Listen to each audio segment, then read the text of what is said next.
is going to be 30 minutes or less, and really giving you an idea of what to expect Monday when you do a virtual financial fitness in action with us. So if you'll take a minute to put in the chat your name, your organization, and let us know if you've done a virtual financial fitness in action before with ACEE. So the virtual financial fitness in action program that we are doing the training for is going to take place on Monday, as you see on the slide, June 24th. And the program begins at 9, but your time commitment is 8:45 to 10:45. So at any time during the training that you have any questions, please do not hesitate to let Lauren or I know. And Lauren, if anytime there's anything that's not showing, please let me know. So I'm ACEE Director of Student and Teacher Services. This program originated from materials that we created and that I facilitated. Currently, Lauren is the facilitator of the programs, and we do this both in person and virtually. So we wanted to introduce ourselves and what our roles are. Monica Martinez is on the call, and she is our Director of Community Development and Marketing. And Lauren, as I said, is the Programs and Admin Support, and she will be your contact. If you have any questions between now and Monday, you can let Lauren know. So again, if you'll put in the chat if you have done this before. So let's start with what is a financial fitness in action, and what does it look like when it's virtual? So you can see in the chat that we have several repeat returners that have done this, but done it with us in person, and some that are new. So thank you. So the Financial Fitness in Action program is a budgeting simulation. It's very popular. This is in high demand, both in person and virtually. And the budgeting simulation, the students are participating in a real world life after high school budgeting simulation.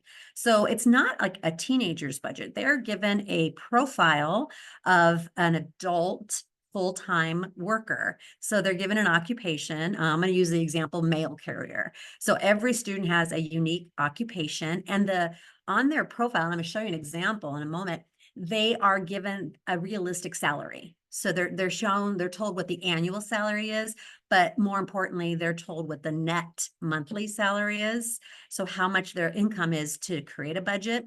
They're also given a family profile. So they may or may not be married. Their spouse may or may not work, and then a certain size of a family. So based on their profile, they have to create a realistic monthly budget. And they do this by hearing from volunteers what's the cost of all the budget categories. So there's so many different types of budgets. We've created one that's simplified but realistic. So when I show you the example, you'll see that there is not every micro category of a budget. There's not a haircut on there. There is not, what is my budget for my dining out? It's included in broader categories so that we can do it in a class period, but still give them a taste of how much does it cost to take care of the wants and needs of a family. When we do this virtually, you see an example of that on the screen. The kids are coming into the Zoom from their space. They may be in a classroom where they're coming in on a computer, or they may be in their own locations. And again, if you have any questions, please feel free to put it in the chat. In this particular organization we're working with on Monday, they are high school students that are working for the program's name is the Pima County JTED, or it's a technical education program. They're in summer internships. They're in full-time internships at organizations around Pima County, but one day a week they come into the classroom and they're learning skills like personal finance. And so they will be in their classroom, but all on their devices on Monday. So it's a budgeting simulation that we are doing virtually with about 35 kids. So what the students will have is an occupation profile that, Lauren, do you guys see it? Looks like, do you see okay, the occupation profile, and the example you see on your screen is exactly what the students will have. And you see that there are 6 broad areas of budgeting. And again, there's many different types of budgeting tools, and this is what we use for this program to keep it manageable within the time period that we have the students, but to give them a realistic idea. So for this occupation profile, you can see this student is a bus driver. The annual gross income is indicated as 52,753. And then we give the kids the instruction on, what's the difference between gross and net. And the net income is actually what they have available to make their budget. So this individual has a net income of $2,917 monthly. They are married with one child, age 8. So they are creating a budget for a family of 3. Their spouse works, as you can see on the occupation profile, and the spouse's income is $5,287. So, and then the last bit of information that we bring their attention to is that they have their employer is contributing some of the cost for the family health insurance, and the employer is contributing $415 towards the cost of the family's health insurance. So the students are given some instruction before we begin. I tell them to add together that income. So for this particular family, there is over $8,000 net monthly income. So that's what they have to budget. Now you can see on the budget sheet, their student loan payment and daycare are already determined. Some of them have $0 for both, some have costs for both, but those costs are predetermined. And then what they're going to learn from you guys is what is the cost of housing, healthcare, grocery, transportation, entertainment, and communication. Those are the broad budget areas. I'm going to pause for just a second, see if there's any questions. Because I'm going to tell you in a minute, how are you going to tell them these cost items? All right, so no questions at the moment. Let me go on to the next part is the schedule and how does this work? So the students have this budget profile sheet on them at their location. The students come into the Zoom meeting at 9 o'clock, and Lauren and our other coworker, Julia, will be giving them a welcome and a little bit of instruction. Now, we have sent you guys this schedule. We're going to send it to you again. My recommendation is you print it out or you have it on a screen, because you really want to make sure you're following the time. It's because what happens is after we have everybody in the Zoom main room, Lauren will put the students into one of 6 breakout rooms. So there'll be a small group, 5 or 6 students in each breakout room. The students will be sent to a breakout room and they stay in that breakout room. And the volunteers will be assigned either to be a budget coach, where you stay in the breakout room and answer questions, give them advice, help them to make these decisions, or you may be a budget item presenter. And what that means is that one of those 6 budget items that I told you about, you will be given information to teach the students how much they should consider budgeting.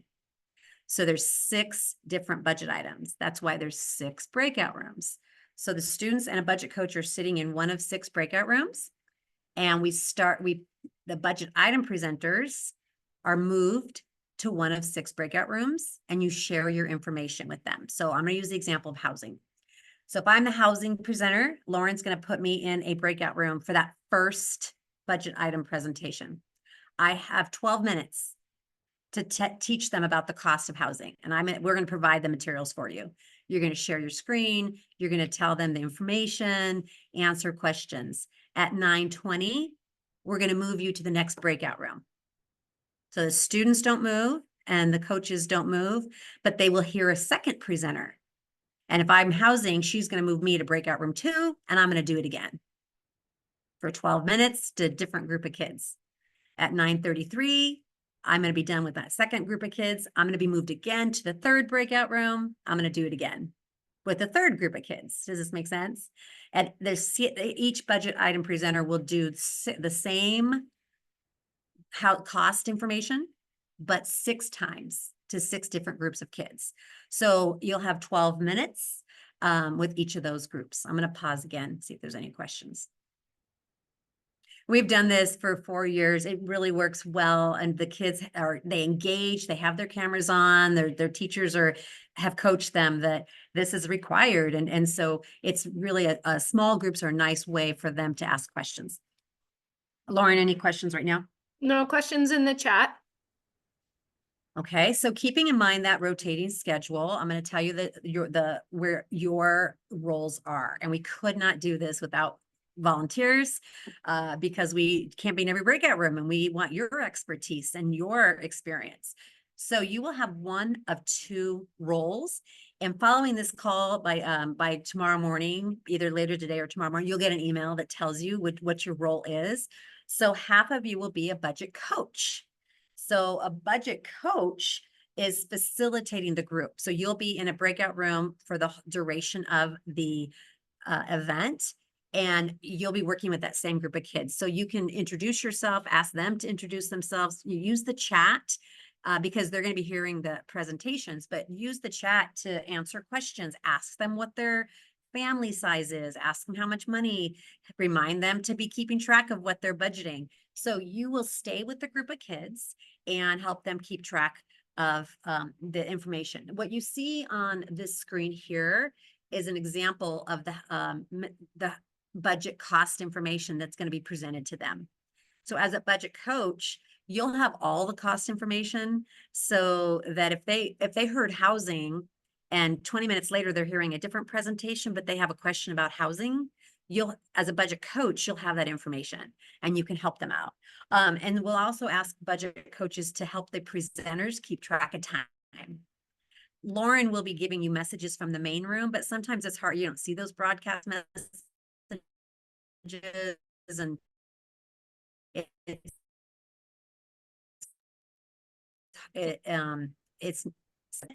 and then if the budget, I think my internet is looking unstable. So if you guys if it becomes a problem, let me know. If the budget item presenter is moved on and the kids miss some information, the coaches, that'll be your role to help them keep track of that information. Questions on that? So if you're not a budget coach, then you will be a budget item presenter. And you can tell us in the chat if there's a role you prefer.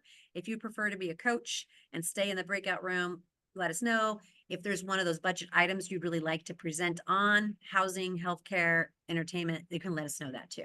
So if you're a budget item presenter, you will be assigned one of the 6 categories on their budget: grocery, transportation, communication, entertainment, healthcare, or housing.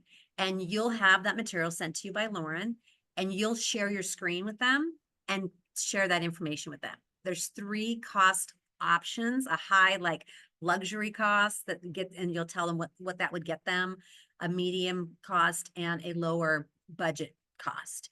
And so the kids do not have this information. You're going to share it with them, and you'll see that like on the housing one. You'll have, this is the housing information, and the highest cost level is $33.15 a month. And then you would explain to them what that includes, right? And so that's the job of the budget item presenter. You want to make sure you reviewed this before the event on Monday, because you only have 12 minutes. You want to make sure you're comfortable with it. 12 minutes is plenty of time, we've learned, to do the budget items.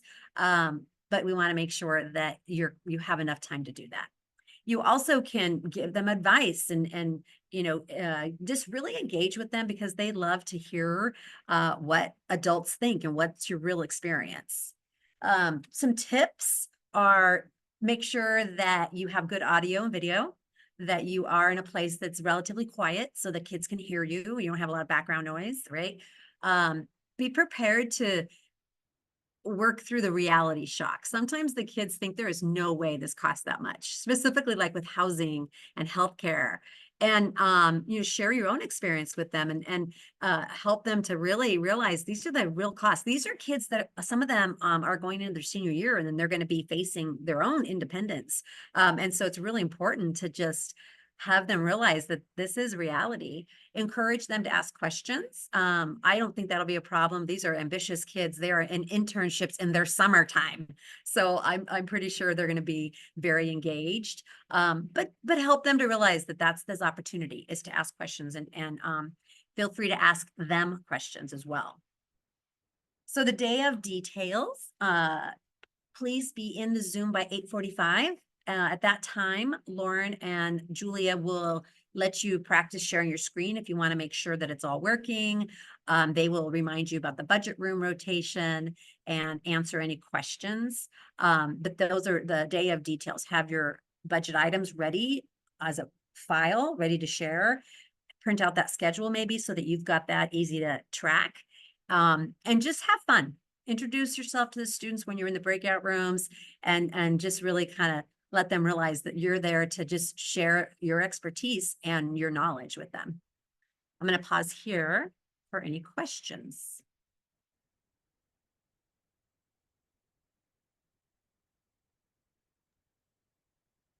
Feel free on the day of to wear, I mean, we are virtual, so it's not as much pressure to how you dress and all that, but you definitely can wear your company logo. If you want to have a company background, you can. We will take some photos to share on our social media. So make sure you're following us on social media, and then we can tag you and you can share it. We do ask you not to take photos to share outside of ACEE. Please don't take any photos of the kids, but if you have colleagues that are both in the meeting, we can certainly have a moment either before the students come or after the students leave to take photos of your team and share those photos with each other. The last thing we're going to talk about is just the breakout rooms in Zoom. So but if you have any questions about your role or the program itself, now is the time. I know a couple of you have done this in person, so it'll be interesting to see how you feel about the virtual version, and we'd love to get your feedback. When the first time that we did this virtually was during the pandemic, and so people were just starting to get familiar with Zoom, and so we do have a slide here about some of the features of Zoom, and we know that there are a variety of video conferencing formats, including Teams and Google Meets and things. So we do just want to make sure we do this slide here to make sure everybody is comfortable with the control bar. So if you are on, we recommend you come in on a laptop or a desktop, not a mobile device, because the interface is more limited. So if you don't see your toolbar, you want to hover at the bottom of your Zoom window and it should pop up. And of course, that's where you'll find your mute, your video, the participants, the share screen, importantly, and chat. So make sure that you know where your Zoom controls are. So we will create, Lauren and Julia will create 6 breakout rooms. When they're creating the breakout rooms, you may see a pop-up that says you're invited to join. Do not hit join until Lauren tells you to. Because in that schedule, you see that we're in the main room for about 8 minutes at the beginning. That's well, one ACEE team member is giving instruction. The other in the background is creating the breakout rooms. So you'll see that pop up. Just don't join until she tells you. When she tells you to join, you will go to your breakout room that you're starting in. If you are a budget coach, you will stay there. So there will be breakout room 1, 2, 3, 4, 5, or 6. If you are a budget item volunteer, you will start in a certain breakout room. And you can see on my screen here, it might be a little small, but you'll also be able to get this in your schedule. The first rotation there, you see where you start. And you don't need to remember this. We're going to put you there. But if you're housing, you'll start in 1. Your healthcare, you'll start in 2, and so on. And then for the next presentation, you will be moved to the next breakout room that's higher numbered. So for example, if you started in 1, we will move you to 2. And then for the third presentation, we'll move you to 3. So we will be keeping track of that, but it's just so that you know you will be eventually moved to each of the breakout rooms. It's like being in a school and just moving to the next classroom. You know, think about it that way, or a speed dating thing. I'm just moving to the next table. It's that idea, but virtually. So you're going to speed date in 6 breakout rooms, but your date's not moving. They're going to see people come to their table, to their room. Questions? Okay, that's really the overall of what's the format virtually. And what is the program? I think this group is primarily in Arizona, but if you want to, or you want to unmute and tell us, when we do this virtually, it's so cool because we have volunteers from all over the nation. We have a lot of volunteers from one organization that are based in Minnesota, and some in Colorado, and some in Florida. So when we do this, it's kind of neat for the kids to know, if you're not in Arizona, even if you are in Arizona, they're in Pima County, we're in Maricopa. So yeah, let us know in the chat where you're coming from, but that's a good thing to do with the kids too, because it's just kind of neat for them to know that now that we have this virtual world, we're all over the place. So what's next is that you will receive an email from ACEE with the schedule for the day, with the budget item, cost materials, and your assignment, as well as just kind of brief directions reminding you what I said.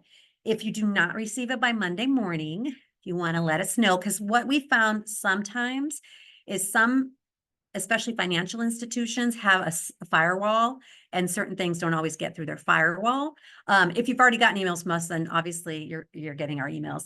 But if for some reason you don't get your volunteer assignment and the materials by Friday morning, contact Monica, our Director of Community Outreach and Marketing, and her information's on this slide. I mean, you can take a picture of it, or because if you don't get emails from us, you won't get this recording unless you've taken information notes. So if you do not have any information by Friday morning, contact Monica. And if you have any questions about the day of, or something happens and you need to let us know there's a change, please let Lauren know, and we'll make sure we can take care of it. So we're gonna end here with just our social media, and Lauren's gonna stop recording. We're gonna send you guys the link to the recording, so that you can also rewatch this.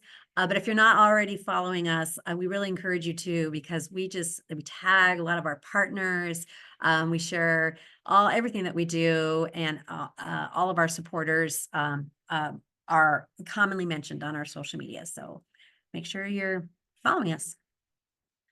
That is it.